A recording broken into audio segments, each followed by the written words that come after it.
Hey guys, I'm answering a question about how to add a moving letter on your slideshow. I know it's a little late, but you can still do this if you want to for fun.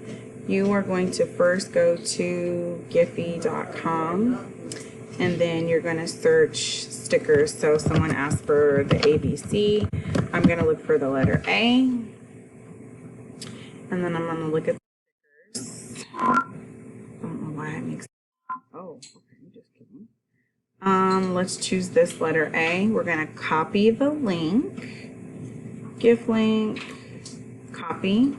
Then I'm going to go to my slideshow, and then I'm going to insert image by URL. I'm going to copy and paste, insert A. Now I want to do B.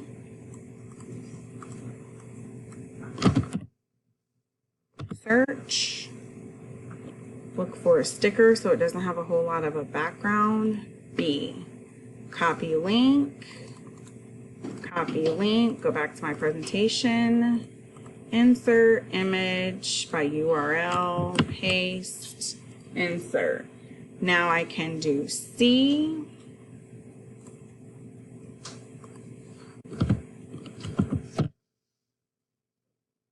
Stickers.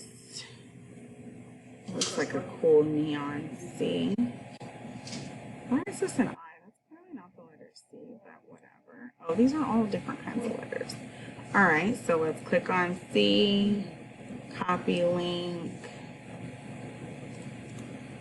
copy, go back to my presentation, insert image by URL, copy paste, insert A, B, C math book, and you can size them to be as large or as small as you want.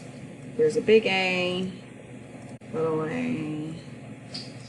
B. Oh, make it a little more little so it's proportionate with the A, and then a smaller C.